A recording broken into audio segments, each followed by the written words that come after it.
Hey boys, it's your boy Nick with Pick My Man. We are back with another video. We are back with another Dana White Contender series. We have week 6 coming up this Tuesday. So guys, let's get into it. Before we get into the predictions, let's talk about UFC 293. We went 9-3 on picks. Strickland with the big upset in the main event, which no one pretty much expected. I definitely didn't expect Strickland to dominate Izzy in the kickboxing. I don't know who expected that, but that was crazy to see. So we did okay. I mean, we were still profitable with the betting side for UFC 293, so I'm not too pissed off about that. Anyways, guys, we have a 5-fight main card Dana White Contender Series this Tuesday. Let's jump into the first fight first. We have the girls going at it in the flyweight division. We have Julia Polastri versus Patricia Alujas. So Julia Polastri, I mean, she's this girl in her fight with this is gonna be her second opportunity, I think, for the Dana White Contender Series. This is gonna be her second opportunity to get a UFC contract. So I think they were impressed with their performance in her last fight against Jasmine DWCS, who we know is a legit fighter. Jasmine is a very strong grappler for the weight class. We know Jasmine DWCS. We saw her dominate Miranda Maverick too. So we know Jasmine DWCS is a legit fighter. So losing to her, there's pretty much no shame in there. She was landing a lot of damage on Jasmine DWCS. This girl is legit. She's got good skills all around.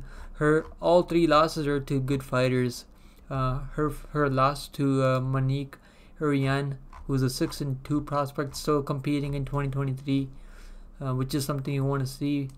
Her other loss was to Valeska Machado, who's a 12-4 prospect, fighting in Invicta, 3-1 in Invicta, and 0-1 in the Dana White Contender Series. So not a bad lot. She's not losing to bad fighters. Her last loss was to Jasmine DWCS, who is 3-1 in the UFC. Very good fighter. She's only losing to the best fighters she's facing. She's got good wins too. Let's talk about her fights. I mean, after her fight with Jasmine, she went back into LFA, I think. Yeah, Steven back into the regional scene and got 3 wins in a row, 2 wins in LFA, which is a pretty good promotion. I mean, LFA is a legit promotion outside the UFC. We get a lot of young up-and-comer fighters coming out of LFA. So yeah, this girl, she has good striking. She can mix in takedowns also when she needs to. She will end her combinations with the head kick. She head kicked the Jasmine DWCS like twice in the second and third round, and if Jasmine DWCS didn't have a crazy chin on her, she probably would have gotten knocked out. Yeah, this girl she's got good striking, good power in her hands, good power in her kicks. She's a good legit prospect at 25 years old. She does get tired, but she still will come forward. Even when she's tired, she's gonna throw her hands. She's not gonna just try to survive and lose by decision or anything like that. She is gonna come forward. She is gonna eat damage and let her hands go, which is something you want to see. I do think she's faced a better competition over the other girl. She's 100% has faced a better competition overall than Patricia Alujas. Julia Polastri's her LFA fight in 2023, which was her last fight. She's coming off 2 stoppage wins in a row. Doesn't have a good takedown defense sometimes when she's facing good grapplers, but she will reverse the position and land ground and pound when she's on top. Her ground game seems to be improving every fight. She choked out a 6-0 undefeated LFA prospect in her last fight. Her other wins are over some good fighters. Her other wins are over Kalindra Faria, who was in the UFC at one point. She went to split decision with Karolina Kovacevic and Jessica. So She's got good wins over fighters who's been in the UFC before. So I think she's ready for the UFC at with the record of 11-3. She's got good wins, good losses, good experience now. So yeah, I think she's a legit prospect. Let's talk about Patricia Alujas. I couldn't. There wasn't really much tape out there on her. I can't really find her previous fights. I don't have a clue where she was fighting, to be honest. I searched up on YouTube, couldn't find her fights. Searched up on Fight Pass, couldn't really find her fights anywhere. So we don't know how old she is. There's no age on Tapology. There's a lot of stats missing for some of these fighters. We have the reach missing also. The height, she is going to be 2 inches taller than Polastri here, I think. She hasn't been fighting the best level of competition, if you ask me. She has been choked out once before by Mabelli. That's probably the best girl she's fought in her pro career. Yeah, she got rear naked choked in her amateur by a 1-1 prospect. But yeah, I think Julia Polastri is gonna win by submission or decision. I'm gonna say submission. Julia Polastri by submission. Alright guys, I forgot to mention one thing. So she's on a 5-5 win streak right now, right? Her 5-5 win streak isn't over any isn't over a good level of competition. That's what I wanted to say. So yeah, I know it's not. Don't be shocked. Don't be confused by that 5-5 win streak. Julia Polastri has faced a much better level of competition between the two. So we're gonna go Julia Polastri by submission. Let's go to the next fight now. We have two big boys going at it. We have Eduardo Neves versus Jhonata Diniz. So Eduardo Neves is a LFA prospect. This is a heavyweight fight. Two Brazilians who love to stand and bang. So guys, this is gonna be Eduardo's second opportunity to get a UFC contract and get into the UFC. His first fight didn't go too well for him. He's an LFA prospect, 3-0 in LFA now. He is 23 years old, very young still. He fought Mick Parkins. Mick Parkins was his first Dana White Contender Series fight. Mick Parkins is a legit undefeated 7-0 prospect out of England, and that's his only loss. And Parkin, he was able to rock Parkin on the feet in the first round before Parkin got a takedown on him, and was able to lock in the submission when they were scrambling. So that's how Parkin defeated him in that fight. Yeah, he was a big favorite in that fight, and Parkin was able to get the upset there in the first round by submission. So I think some people might be down on him because they probably lost some money there in that Dana White Contender Series fight, but I'm still high on him. I still think he's got good opportunities. I think this is a good stylistic matchup for him. He's going to be fighting a kickboxer here. His fight with Mick Parkins, he had Parkins hurt early on. He throws good spinning back fist, has good judo throws when he goes for a big guy. He has good trips sometimes against the fence. Yeah, he doesn't try to break his opponent's hand lock when they are trying to drag him to the ground, which is something you don't want to see. Sometimes he can get taken down. Can have bad takedown defense at times, gives up his back easily, which is not something you want to see.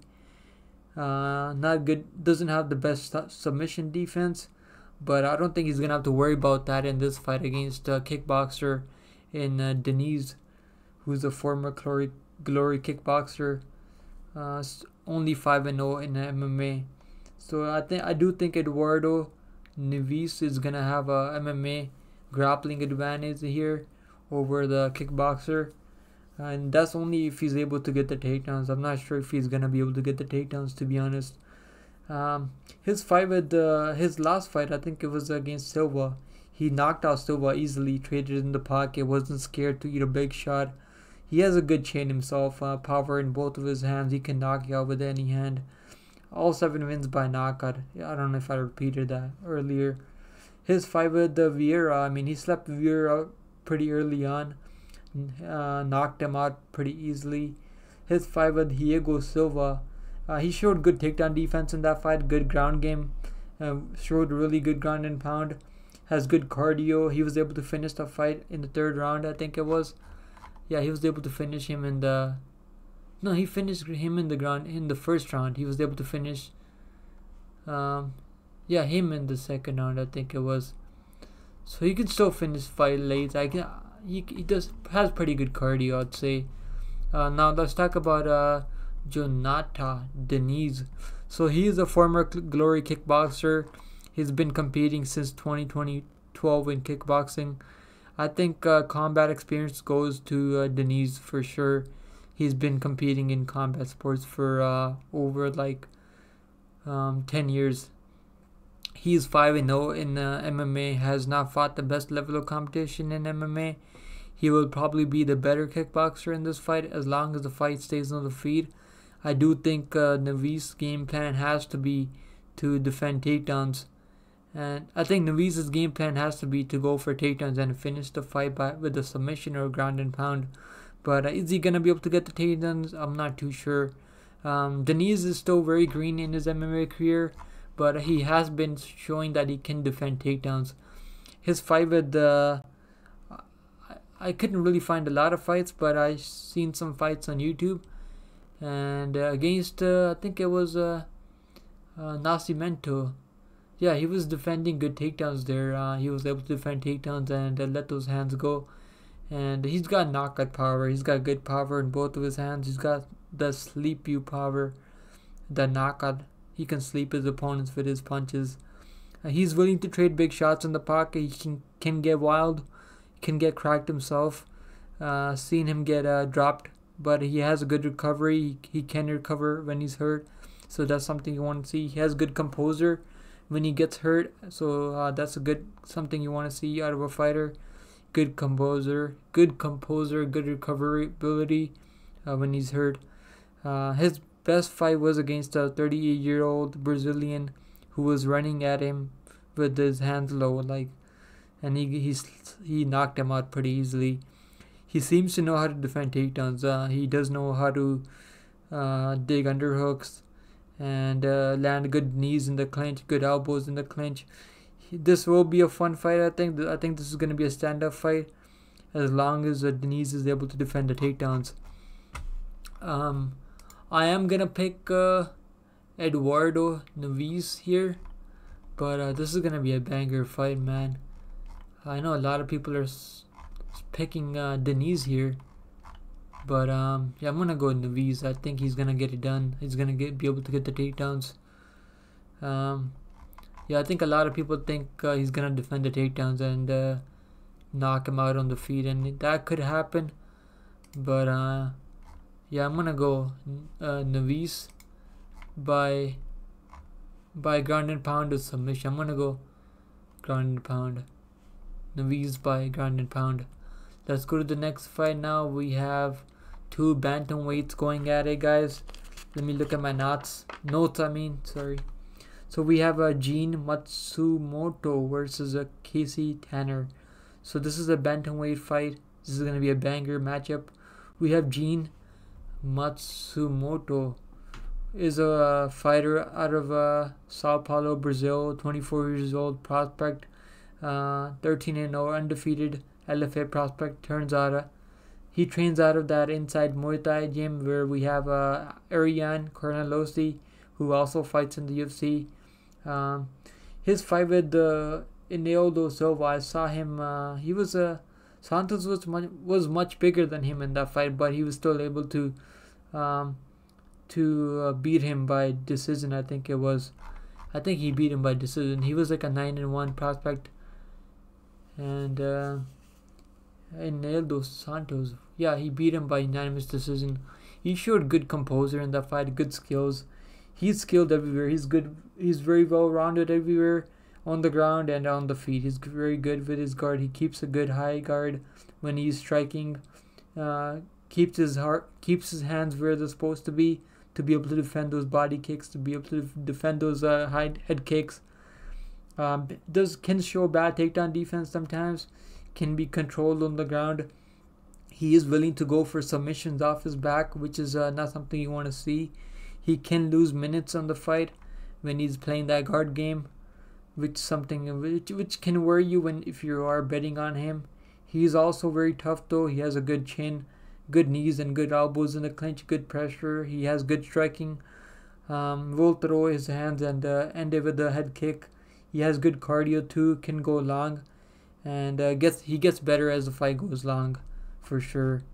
I think he has really good cardio and a very good chin, and he's an absolute junkyard dog. He's looking to scrap always.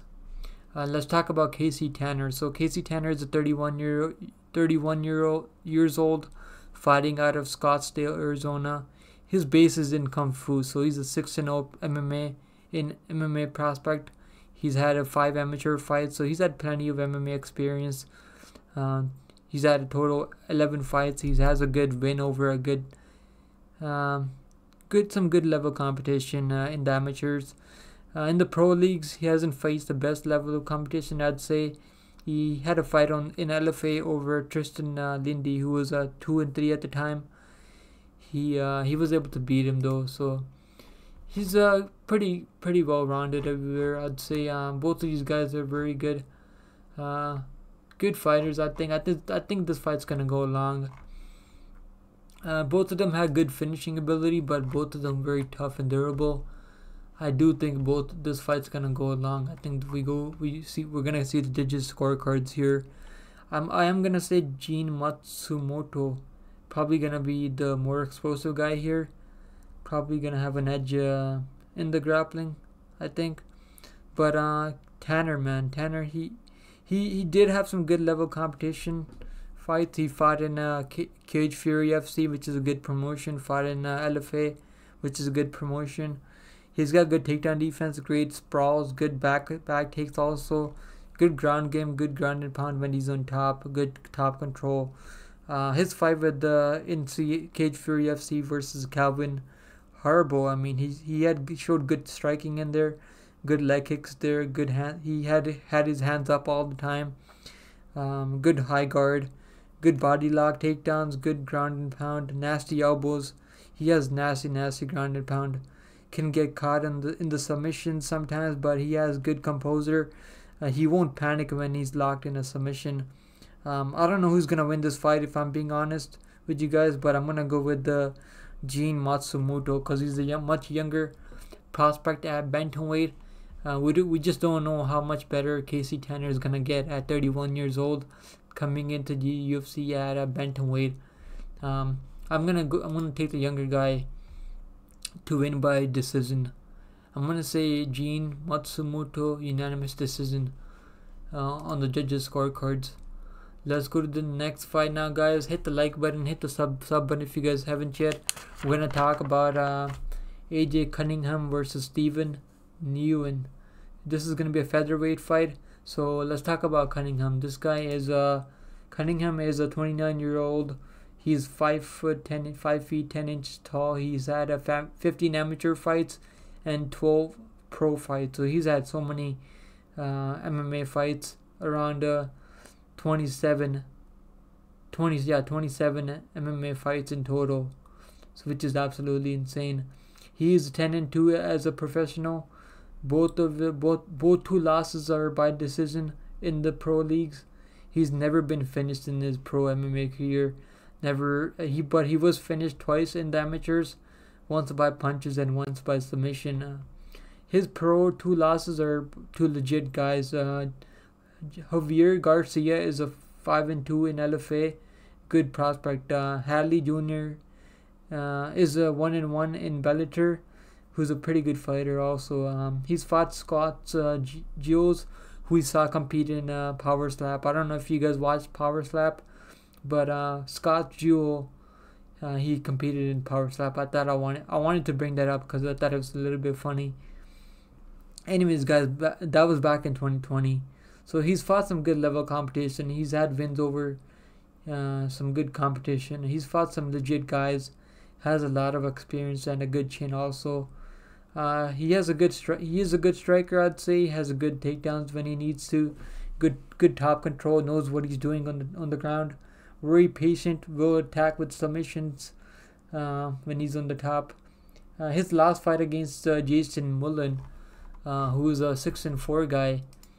That was who's 6-5 now, and 4-3 in Fury FC. Fury FC is a good promotion, I think. Yeah, that fight, he pretty much knocked him down, but didn't rush to finish him. But then stayed safe. Didn't give Mullen any opportunities to find corners on him, and he was able to find a rear naked choke in the third round, I think it was. Attacked that choke very fast when he had his back, but he was in trouble in the second round. He did seem to slow down a little bit in the second round, but then it looked like he caught some wind in the third round, came out pretty hot and got the finish there. So good, he showed good composure. I was pretty impressed by Cunningham there. He's had plenty of experience. I think now is the time if he wants to come into the UFC and make some rapid improvements.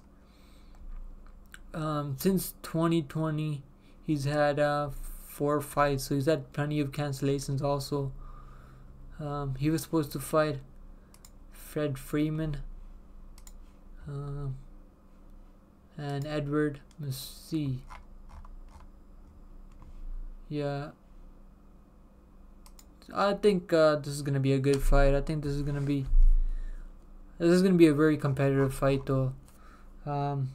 Yeah, so I think Cunningham is a good prospect. I think he's skilled everywhere. But let's talk about Steven Nguyen, or I don't know, that's how you say his name, I think. But yeah, let's talk about Steven Nguyen. So he's a 30-year-old prospect training out of Fortis MMA. He's 5 feet 11 inches tall and has a reach of 73 inches. He's already fought on Dana White Contender Series twice before. In the first fight, first one, he got knocked out by a flying knee from Alan Cruz, who fights in Bellator now. Alan Cruz is 0-2 in Bellator right now, but has good skills all around. Very good striker. Very has a crazy flying knees, and he got caught by a flying knee in that fight. Alan Cruz caught him with the flying knee in the last minute of the fight and put him to sleep, I think. Now he's Cruz went 0-2 in the UFC also, so Cruz is a legit fighter. He had issues with Cruz because his long reach and striking style. He had issues with that reach also. Cruz was bigger than him. His other win was over Rieng.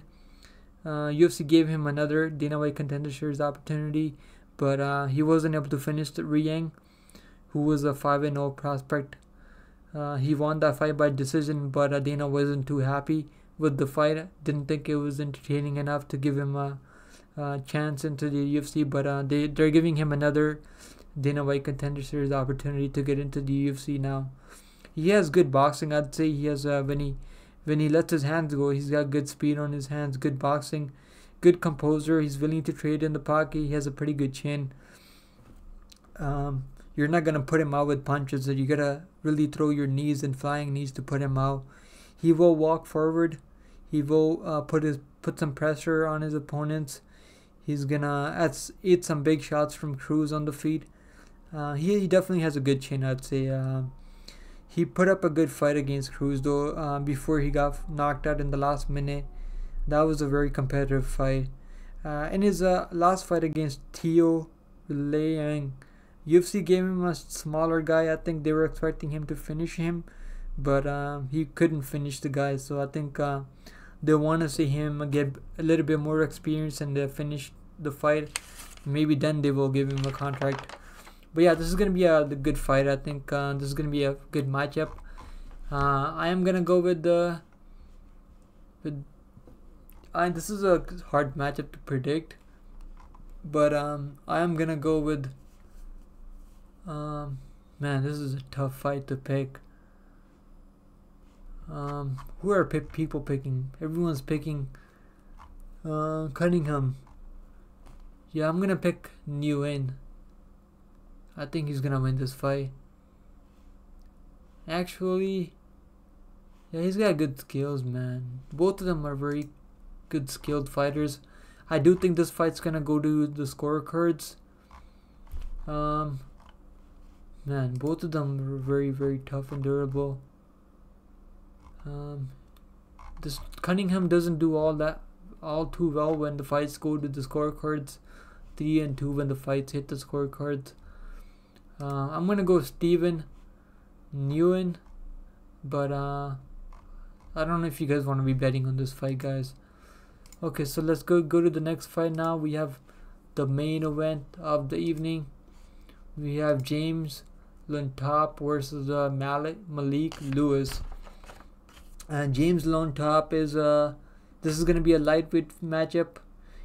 James is a 24 years old prospect fighting out of Peru. He is 6 feet tall with I'm not sure about his reach, but he's a Peru fighters have been looking good lately. He's been fighting in the Fusion FC promotion. He's 10-0 over there, 6 wins by knockout and 4 wins by decision. So he likes to stand and bang mostly, and he can knock you out or he can outwork you for to win on the scorecards. He has a good stand-up skills, pretty good takedown defense, great clinch work. Also, very good with his knees. He's nasty with his elbows and knees. He does go for takedowns, but doesn't have the best entries. Has very good work. He does very good work when he puts pressure on his opponents. Let's talk about Malik now. So Malik is this is gonna be Malik's second opportunity on DWCS Contender Series. He's a 27-year-old prospect at 6 feet tall with a 76 inches reach. Fights out of Texas. His first fight in DWCS Contender Series didn't go too well. He fought Trevor Peek, who we all love to see fight. Trevor Peek, we know, is an absolute junkyard dog. Trevor Peek has that pit bull in him.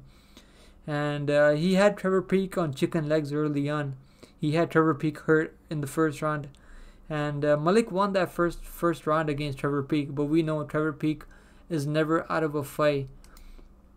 Trevor Peek was able to come back in the second round and stay on top of him and land some ground and pound and finish him. I think Malik gassed out in that fight. He's always had a problem with the gas tank. I do think if he hasn't finished his problem in the gas tank, I do think if James is able to extend this fight longer, I think he can win this fight. But if Malik is able to, if this fight finishes early, I think it's going to be Malik Lewis finishing the fight early by knockout or submission. But if this fight goes late into the second and third round, I'm going to favor James Llontop. I'm going to say James gets a knockout in third or second round, or Malik gets a first round finish. I'm going to pick Malik Lewis because everyone's counting him out, which is kind of crazy to see. Yeah, everyone's pretty much counting him out. Only 12% people picking Lewis. I think he is going to be an underdog here. Malik might be an underdog since everyone's picking against him. So we're going to go Malik Lewis by knockout. Has James Llontop been knocked out? He's never been knocked out. He's been submitted. I'm going to say Lewis by submission. He's got good wrestling. He can get the fight to the ground. And he's had a submission win before. Yeah, we're gonna go Malik Lewis by submission. Okay, guys, those are the picks for DWCS Contender Series. I'm gonna repeat the picks again. We're gonna go with Julia Polastri by submission or decision. Then we're gonna go Eduardo Neves by knockout or submission. We're gonna go Gene Matsumoto by decision or knockout, and then we're gonna go Steven Nguyen by decision, and then for the main event we're gonna go with Malik Lewis by finish, maybe submission. Okay, guys, those are the picks. It took me a couple of hours to do the tape study on these fights. Don't forget to hit the sub button. Don't forget to hit the like button, guys. Leave a comment below for the algorithm. Really helps more people find the videos. I really appreciate you guys. Thank you. I really appreciate you guys. Thank you for the support. And let's hit 200 subscribers soon. So if you guys haven't hit the sub button yet, if you guys are new to my channel, I really appreciate you guys. I want to say best of luck to you guys this Dana White Contender Series. And I'll see you guys in the next one. Later.